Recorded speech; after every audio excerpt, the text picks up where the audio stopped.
channel, Gisle here. Another episode. It's Tuesday here in Okinawa, and today we have a progression run schedule.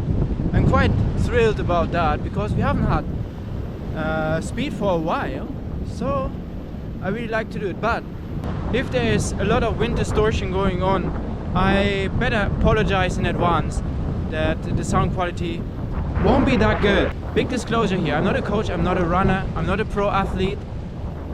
I am a runner, sorry, I cancel that. So whenever I say something, it's just my personal opinion made by my own experience. We have the same shoes than yesterday. As you can see, the Nova Blast 4. We haven't had any issue yesterday with the toe problem that I mentioned.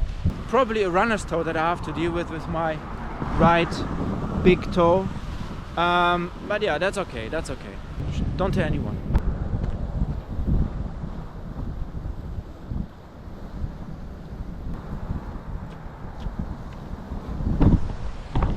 Right, it's 6:40 and we can still make it that the video will be in right conditions if we start now. So without further ado, let's go. Just wait, just a second. Probably I'm right. I'm not sure. I don't remember.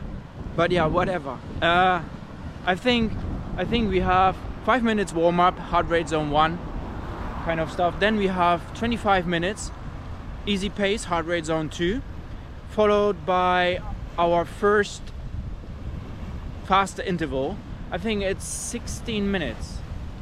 Yes, it's 16 minutes and it should be at a steady state pace. Then we have 8 minutes that should be done at threshold pace, and then we have 4 minutes. Well, that's always the half, and that should be done at the crucial velocity pace. And then we have the cool down, 5 minutes, what then should be done again in heart rate zone 1, but I doubt we can do it. So let's go. What I'm going to talk about is heart rate. Not specifically what is heart rate, no, just how I calculated my heart rate zones. Alright? Just keep it easy and simple. Well, and if you want to be part of the journey, please subscribe and leave a like, that would help. Thank you very much. Alright. Boom. No! Anyway, that's okay. So 5 minutes warm up. Keep strolling. Wow, gorgeous, gorgeous. Sun is still up there, so we have enough light for the rest of the run. Well, if you have your home track, like me now, doing the U-turn, at that point specifically, if you have that kind of landmarks or U-turn points during your run, you know, this can be quite cool because you can trick your mind as well. And you can say, wow, just my U-turn point. I got my 3 miles in so far. Another 3 miles to go if you go back the same way. That kind of thing, you know. That feels pretty awesome. I want to talk about that kind of stuff in another episode. Let's focus on today's topic. How I estimated, determined, calculated my heart rate zones. Alright, see you in a bit.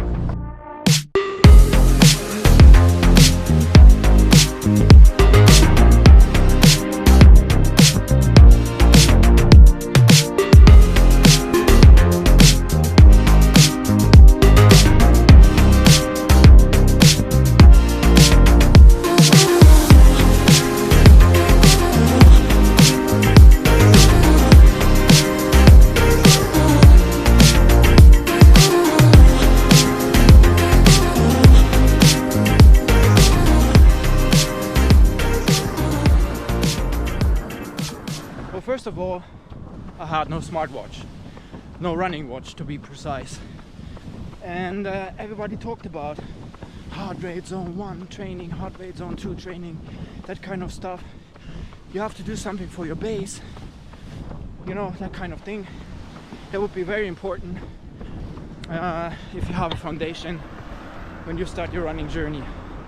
So yeah, I read about and I thought, all right, so probably I have to spend some money, and yeah, that's what I did. Well, and because of my running watch, I then knew what my heart rate is, because it measures the heart rate. Oh, I'm talking about heart rate and it happens again. What the hell? What the hell? Right. Something is absolutely weird. Now, again, I found out what my heart rate is in general. And now everybody said, well, there are different methods out there how you can calculate your heart rate zones.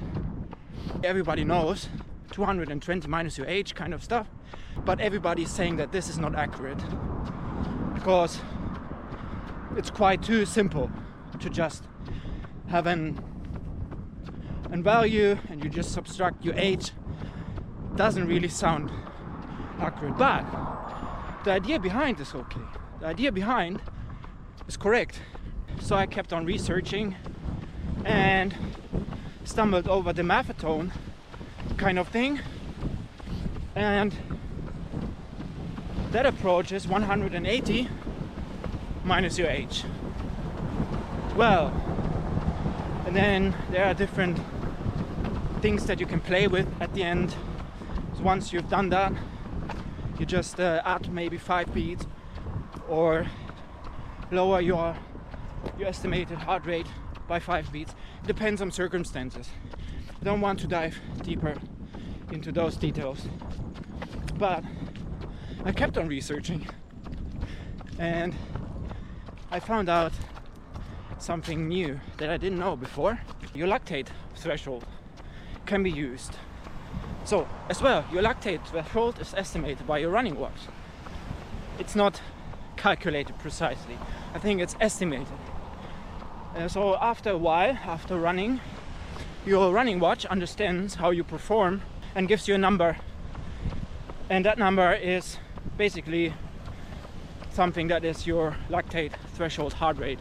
Mine is 171 at that time.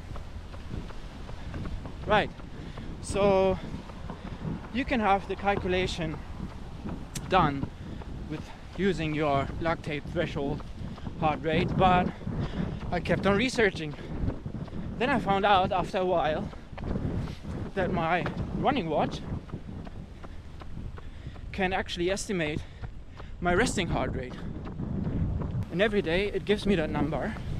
I could bring that into account. Quite easy though.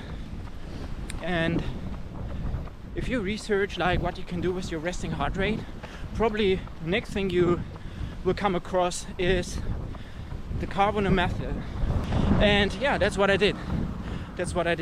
So, but another thing that I did in the beginning, and I just played with the watch.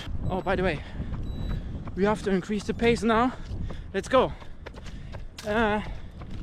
Let's drink later. So back to the Hokkaido method. So resting heart rate ticked. I knew my max heart rate because I did a field test, even though I didn't know that it is a field test, but it was pretty close to the recommended field test, and I let it count.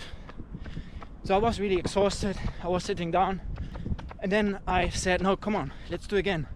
And I did 800 meters, about 1k, and then at the end I really put all in for 200 meters. And then, because it wasn't the end yet, the last 50 meters I pushed even harder. So my max heart rate was 195 at that time. 2 months ago I had an interval session, and yeah, my heart rate was pretty close, I think 192. So I think still at that level I know my resting heart rate and I know my max heart rate. And then you can just do what I did, open a web browser and search for Hokkaido method calculator. Take any you can find, enter your numbers, and there you go. So by the way, we are at the steady state part. Probably a pace of like 6 minutes, up to 6 minutes and 20 seconds per K. Just slightly faster than my heart rate zone 2 pace. All right.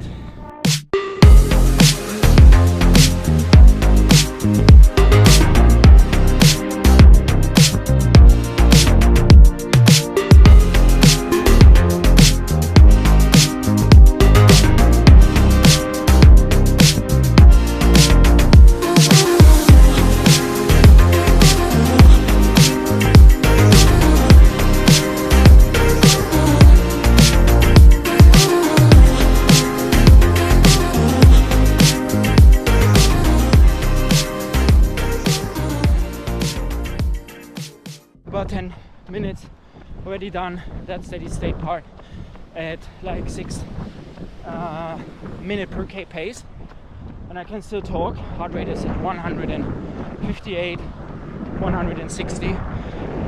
What is the middle of heart rate zone 3? Feels nice, feels nice. Well guys, just a quick break. I decided that I want to keep on talking about my heart rate zones, but this time specifically about the benefits when it comes to the carbonate method that I use to figure out my heart rate zones. Let's have a little chat about that. Alright, guys, crazy. The last part, we have to find a pace, cruise ship velocity, and I think we can find it with like 5 minutes. We have to maintain that for 4 minutes. We can do it. Keep it up, guys. See you at the end.